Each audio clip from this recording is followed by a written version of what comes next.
Hai, selamat pagi untuk anak-anak semuanya. Nah, untuk hari ini kita akan lanjutkan materi kita untuk materi peluang. Oke, nah untuk sekedar review sedikit, kita lihat dulu apa sih definisi peluang itu. Peluang secara matematika artinya adalah kemungkinan. Atau bisa juga kita katakan sebagai harapan terjadinya suatu hal yang kita harapkan.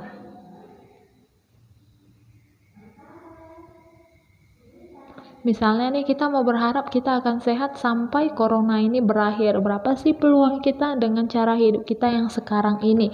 Ya, itu salah satu contohnya peluang. Nah, kalau yang minggu kemarin kita bahas tentang peluang empiris, sekarang kita akan bahas tentang peluang teoritik. Peluang teoritik dan peluang empiris perbedaannya hanya sedikit. Kalau peluang empiris yang minggu kemarin itu berdasarkan percobaan yang kita lakukan berulang-ulang. Tapi kalau peluang teoritik kita akan kaji secara teori. Artinya kita akan lihat dia berdasarkan rumus. Rumus. Oke, untuk sebelum kita lihat ke rumusnya apa, kita lihat dulu materi pengantarnya. Materi pengantar untuk peluang teoritik ini adalah ruang sampel. Dan satu lagi ada yang namanya titik sampel. Oke, ruang sampel dan titik sampel dua hal yang berbeda dengan definisi yang hampir mirip. Pertama kita lihat untuk ruang sampel.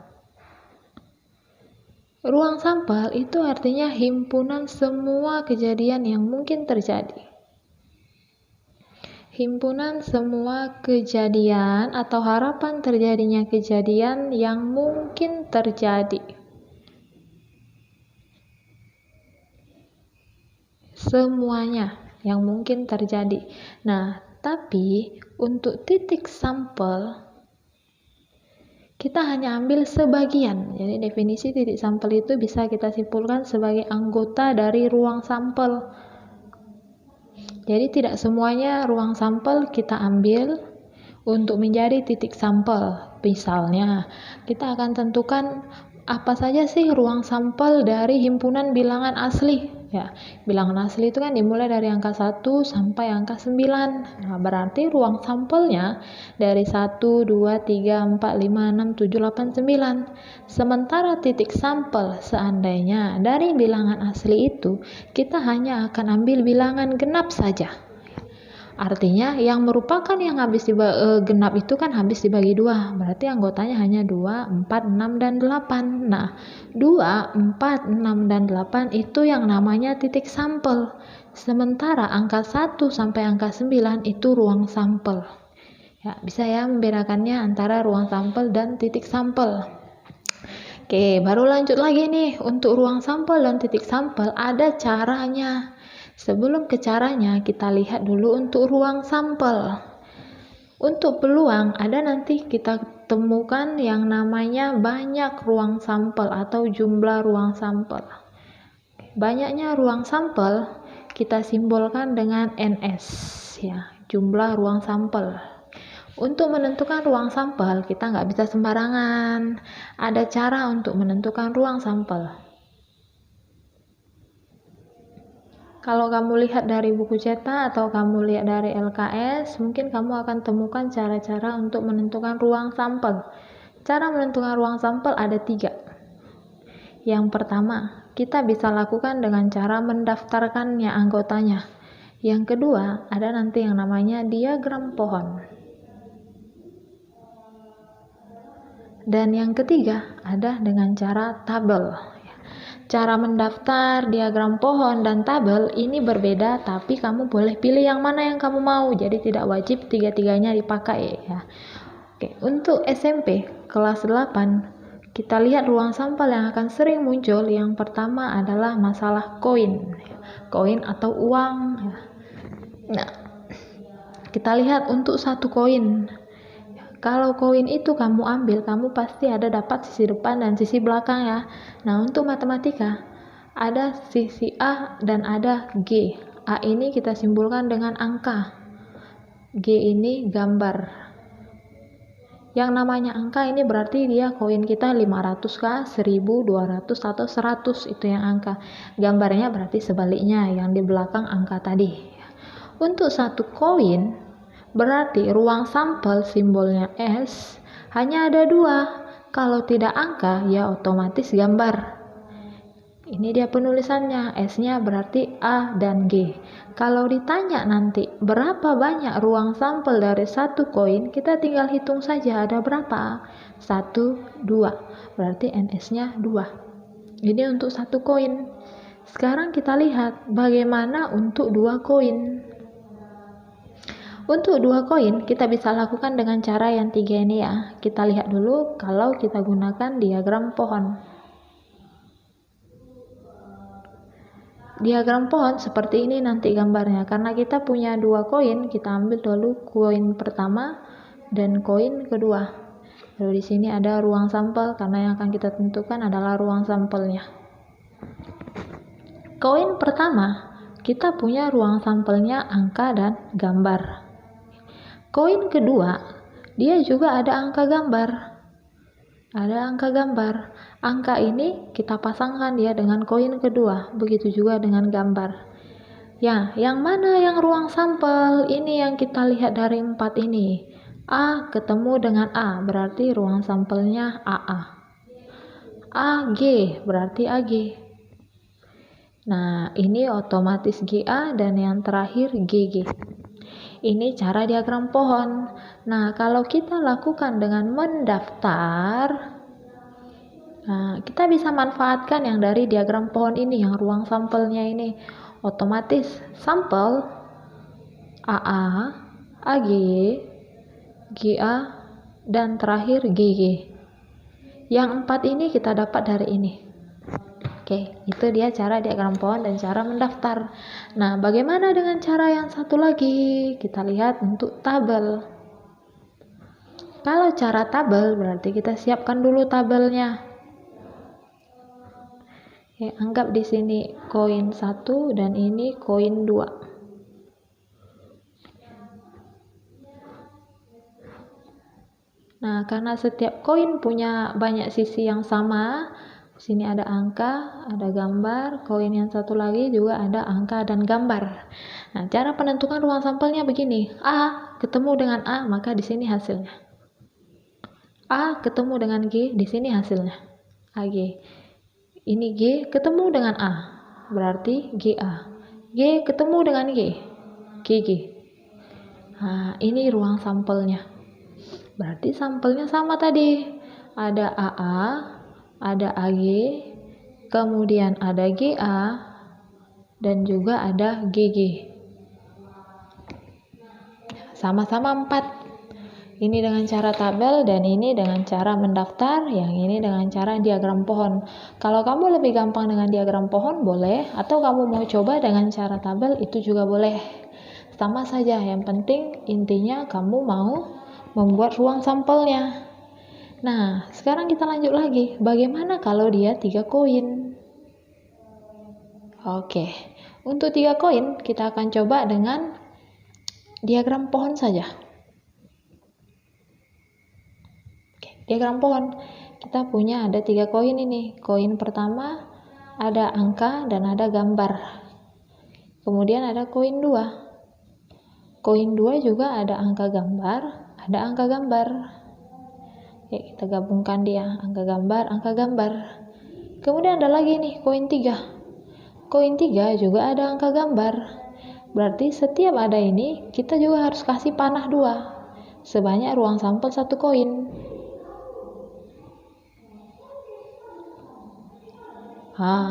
Dan yang terakhir, inilah ruang sampelnya. Sekarang kita tinggal gabungkan yang ini. Apa ini jadinya? Mulai dari koin 1, lanjut panah ke koin 2, lanjut panah ke koin 3. Itulah ruang sampelnya. Nah, yang ini bagaimana? A, lanjut ke G. Berarti A, G. Kalau ini A, G, A. Ini A, G, A. Bawahnya kira-kira apa? A, G, G. Lanjut G, A, A. kemudian ada G, A, G, dan ada G, G, A. Selanjutnya yang terakhir G, G, G. Ini gambar. Oke, sekarang kita lihat. Berarti ruang sampelnya ada AAA, AAG, AGA, kemudian ada AGG, GAA, baru GAG, GGA, dan terakhir GGG. Nah, oke, ini dia. Kira-kira berapa sih banyak ruang sampelnya ini? Nah, hitung saja. 1, 2, 3, 4, 5, 6, 7, 8. Kalau 4 yang tadi yang di mana? Yang 2 koin. Nah, ini dia tadi. Coba NS berarti sama dengan 1, 2, 3, 4. 1 koin tadi ada 2. 2 koinnya 4, 3 koinnya 8. Berarti kita bisa ambil kesimpulan untuk N buah koin. Artinya ini, kalau kita nih melemparkan berapa koin, berapa banyak ruang sampelnya, kita bisa pakai rumus ini.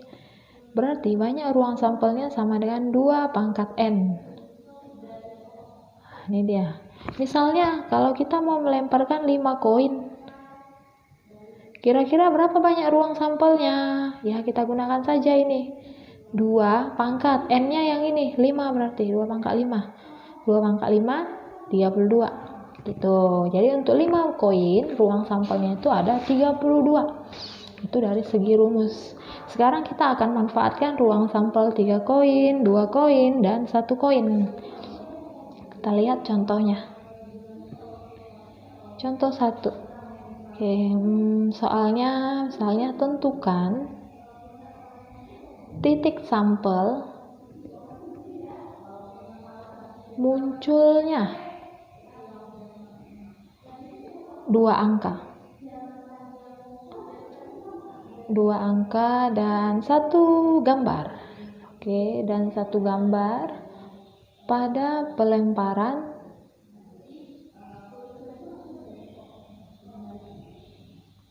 3. Oke, pelemparan 3 buah koin. Oke, ini yang mau kita jawab. Jadi pertanyaan ini, kalau ada 3 koin kita lemparkan bersama-sama, ada berapa banyak titik sampel? 2 angka dan 1 gambar. Kita jawab. Nah, untuk menjawabnya ini kita bisa gunakan ruang sampel 3 koin. Kita lihat, karena soalnya minta ada 2 angka dan 1 gambar, berarti kita tinggal cari dari ruang sampel ini ada A-nya 2 tapi 1 G. Misalnya ini AAA, ini otomatis 3 gambar. Tidak masuk karena yang diminta 2 angka 1 gambar. Ini berarti ini angkanya ada 2, gambarnya 1. Sesuai di sini 2 angka 1 gambar. Berarti bisa kita ambil titik sampel. Yang pertama ada A, A, G. Nah, kemudian kita lihat lagi. AGA bagaimana? Iya, betul itu. AGA. Karena angkanya 2, gambarnya 1. GAA? Iya juga. GAA. GAG? Enggak, karena gambarnya yang 2. GGA juga. GGG 3 gambarnya. Oke, selesai sampai di sini. Berarti titik sampelnya hanya ada 3 saja. Itu dia untuk masalah koin. Nah, kemudian kita lanjut. Ada lagi nih. Selain koin, ada juga nanti yang namanya untuk dadu. Ya, dadu ya sesuai yang kamu bayangkan, dadu. Dadu itu yang kamu pakai untuk main. Misalnya kamu lagi main ludo. Nah, dadu yang itu yang kita pakai. Berarti semuanya udah kenal dadu ya. Oke, untuk dadu kita lihat. Untuk 1 dadu dulu. Untuk 1 dadu. Berarti udah bisa semua nih ya. Ruang sampelnya karena udah sering ini main ludo, monopoli juga main ini. Dimulai dari angka 1, 2, 3, 4, 5, 6. Otomatis banyaknya ruang sampel untuk 1 dadu ada 6. Ya. Nah, bagaimana kalau untuk 2 dadu? Untuk 2 dadu kita lihat dengan menggunakan tabel saja. Tabel berarti kita harus buatkan tabelnya. Nanti kalau kalian catat di buku catatannya, silakan catat yang baik. Ini dadu 1, ini dadu 2. Berarti sini sama, 1, 2, 3, 4, 5, 6. Di sini juga 1, 2, 3, 4, 5, 6.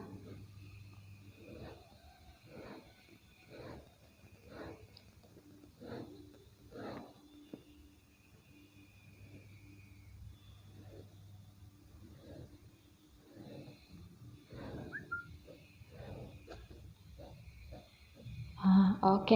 Nah, sekarang kita lanjutkan dengan cara yang sama. Berarti untuk kalau dia ketemu angka 1, ini ketemu angka 1, ketemu dengan 1, berarti jadi 1, 1. Lanjut. 1, 2. Di sini 1, 3. 1, 4, 1, 5, 1, 6. Nah, coba kalau di sini. Nah, ini dadu pertama 4, dadu kedua juga 4. Berarti 4,4. Kalau ini 5, 2. Oke. Nah, kalau ini nanti kamu isi semuanya, kamu isi, nanti ujung-ujungnya akan seperti ini. Ya, bisa nampak? Oke. Nanti kamu isi ini semua, ya. Kalau ini sudah terisi, maka banyaknya ruang sampelnya kamu hitung sendiri deh nanti. Ya, hasilnya nanti pasti 36. Kalau nggak 36 berarti kamu yang salah. Oke, nah ini kita lihat nanti untuk 2 dadu 36, 1 dadu cuma 6. Berarti kita bisa ambil kesimpulan untuk n buah dadu. Nah, n buah dadu berarti banyaknya ruang sampelnya sama dengan 6 pangkat n. 6 ini sebenarnya didapat dari ruang sampel 1 dadu. N-nya ini berapa banyak yang kita pakai? Kalau 3 dadu yang kita lemparkan berarti 6 pangkat 3. Paham ya? Nah, untuk penggunaan yang 2 tabel ini, kita lihat contohnya. Contohnya sambil tentukan titik sampel munculnya mata dadu berjumlah 7. Kalau katanya berjumlah, berarti nanti dari ini sepertinya ini. Seperti ini, 1, 1. Berarti kamu jumlahkan. 1 tambah 1, 2. Ini jumlahnya 2. Jumlahnya 3, dan seterusnya. Ya, soalnya kita ambil yang berjumlah 7 saja. Nah, pada pelemparan 2 buah dadu secara bersamaan.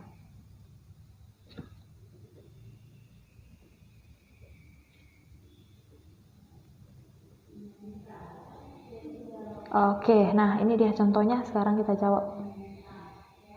Nah, kita akan gunakan tabel yang tadi. Tahu kalau kamu bisa lihat di buku cetak atau dari mana saja. Nah, yang jumlahnya 7, kita lihat untuk titik sampelnya. Nah, kita lihat. Kalau ini 1, jumlahnya 2, 3, 4, 5, 6, 7. Ini 7. Berarti 1, 6. Nah, lanjut lagi yang lain. Yang mana yang jumlahnya 7? Ini dia, 25. Yang mana lagi nanti? 34, 43, 52, dan terakhir 61. Ya, itu saja yang kita buat. 16, lanjut nanti 25, 34, 43, 52, dan terakhir 61. Kalau yang ditanya nanti, berapa banyak dia? Banyak titik sampel. Kalau ya, banyak titik sampel, hitung aja 1, 2, 3, 4, 5, 6. Ada 6. Tapi yang soalnya hanya diminta ini saja, titik sampel, tentukan titik sampel. Kalau pertanyaannya tentukan titik sampel, berarti ini jawabnya. Kalau ditanya nanti ada berapa banyak titik sampel, berarti ini dia jawabannya. Bisa ya, Nak? Oke, soalnya ada lagi nih contoh nih. Contoh yang ketiga. Tentukan banyak titik sampel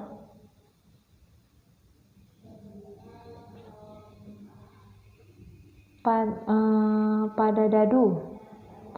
satu dadu, pada satu dadu yang lebih dari 3.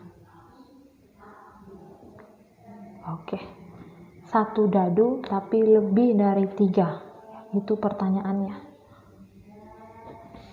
Cara menjawabnya ini begini saja, kita ambil dari satu dadu. Untuk satu dadu, siapa aja ruang sampelnya? Ya, itu tadi dia di atas, satu dadu, dimulai dari angka 1 sampai angka 6. Baru kita lihat, yang lebih dari 3 siapa saja? Ayo, yang lebih dari 3 berarti yang ini dong. 4, 5, 6. Ada berapa banyaknya? Hitung aja, 1, 2, 3, berarti cuma ada 3 saja. Itu dia untuk titik sampel untuk si dadu. Gimana, bisa ya? Nah, yang terakhir ada yang namanya kartu bridge, atau kalian mungkin lebih sering dengar dia kartu remi ya. Kalau ada yang nggak kenal kartu bridge, ada yang nggak kenal kartu remi, itu loh kartu yang ada joker-jokernya. Untuk kartu remi kita lihat dulu bagaimana ruang sampelnya. Untuk kartu remi dia nggak akan berubah. Kartu remi, banyaknya ruang sampel di kartu remi hanya ada 52, berarti kita hilangkan yang masalah joker. Pembagian 52 akan Miss buatkan secara sederhana. Yang 52 ini, 52 kartu itu terbagi menjadi 2 warna. Ada yang hitam dan ada yang merah. Hitam ada 26, merahnya juga 26. Kartu hitam dibagi lagi menjadi 2. Kalau Miss bilangnya ada yang kartu skop, ada satu lagi yang kayak pohon. Ya, skop itu nanti kamu lihat dia yang begini gambarnya itu. Atau daun, ada juga yang bilang daun ya. Pohon dia yang kayak 3 daunnya itu. Nah. Merah juga terbagi jadi 2. Itu dia yang ada hati atau love, ya simbolnya kayak love gitu. Kemudian ada mutiara, ada juga nanti yang bilang ini wajik, terserah deh, yang kayak dia belah ketupat, sama aja. Oke. Nah, kartu skop ini sama jumlahnya semua, berarti ada 13, pohonnya juga 13, hatinya juga 13, dan mutiaranya juga 13. Pembagian 13 ini kita bagi menjadi 3 bagian. Ada yang angkanya hanya dari angka nomor 2 sampai dengan 10, tidak lebih dan tidak kurang. Kemudian ada juga kartu as, ada juga gambar. Kalau dikatakan nanti gambar, berarti kita punya 3 pilihan. Ada yang jack, simbolnya J, kemudian ada queen, simbolnya Q, dan terakhir ada king atau simbolnya nanti K ya. Ini sama, ini pohon, hati, mutiara, ini sama dengan di atas ya. Ini dia angka ada 2, 3, 4, 5 sampai 10. Ini 8, 9 ya, 2, 3, 4, 5, 8, 9, 10. Ada 9, 10, 11, 12, 13. Itu dia 13. Sama nanti pohon begitu. Jadi misalnya ini ada pertanyaan, dari satu set kartu bridge ada berapa as? Ya, berarti kita lihat untuk skop asnya ada berapa? 1, pohonnya juga 1, hati 1, mutiara 1, berarti total asnya 4 gitu saya. Kita lihat misalnya contohnya. Untuk kartu bridge misalnya tadi contoh 3 ya, berarti sekarang kita lanjut ke contoh 4. Contoh 4 misalnya kita buat soal sendiri ya. Pada satu set kartu bridge,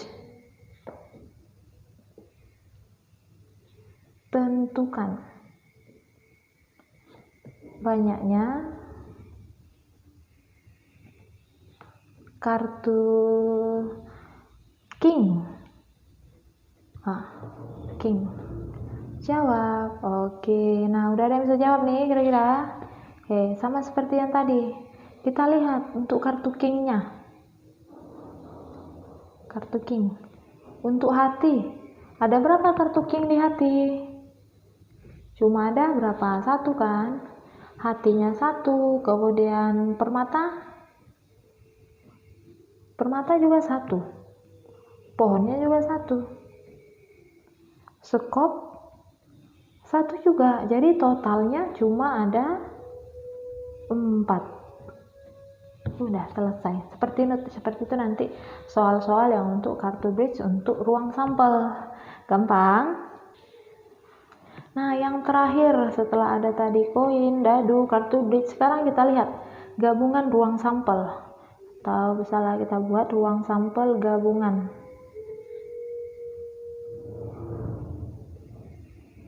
Ruang sampel gabungan kita bisa buat sendiri rumusnya nih, NS. Banyaknya ruang sampel gabungan berarti ruang sampel pertama kali dengan ruang sampel kedua. Kalau dia nanti ada yang lain, kali aja terus semuanya. Berapa banyak dia minta jenis ruang sampelnya. Dah itu saja. Misalnya kita langsung ke contoh saja, contoh 5. Tentukan banyak ruang sampel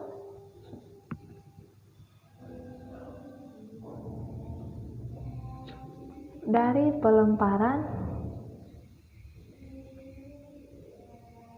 1 koin dan 1 dadu secara bersamaan. Artinya kita pegang 1 koin, kita pegang juga 1 dadu, lempar deh semuanya bersamaan. Kira-kira berapa banyak? Nah, kita tinggal gunakan rumusnya saja. Kita lihat untuk 1 koin. Ya, 1 koin tadi anggaplah ini NS1 ya. 1 koin ruang sampelnya 2. Kemudian dia minta 1 dadu. 1 dadu ruang sampelnya 6. Nah, berarti NS-nya ya kali aja semua. 2 kali 6. 12. Selesai di situ. Contoh yang terakhir. Bagaimana kalau yang diminta itu adalah dari 2 koin dan misalnya 2 dadu lah ya, nggak usah lah, 1 dadu lah, 1 dadu dan 1 dadu. Kita mau cari NS-nya. Kita lihat untuk 2 koin, NS-nya 2 koin. Ayo pakai rumus 2 pangkat N tadi loh. 2 pangkat 2 berarti 4. 1 dadu, NS-nya 6. Berarti dari semuanya ini NS-nya otomatis 4 kali 6 sama dengan 24 gitu ya. Oke, sampai di sini saja materinya dan soal-soalnya. Nah, dan untuk tugasnya kamu bisa masuk ke Kuiper yang kemarin. Oke, ke Kuiper yang kemarin ada 10 soal. Kode kelas tetap. Kode kelasnya tetap kamu, jadi yang sudah masuk nggak perlu lagi invite kelas karena sudah bergabung ya. Batas pengumpulannya hari ini, jadi tenggang waktunya hanya sampai tanggal 24 bulan 3 2020 pukul 24:23:59. Lewat dari itu berarti kamu tidak bisa menggunakannya lagi.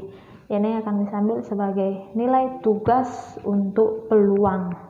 Oke, selamat bekerja dan selamat berlatih. Bye.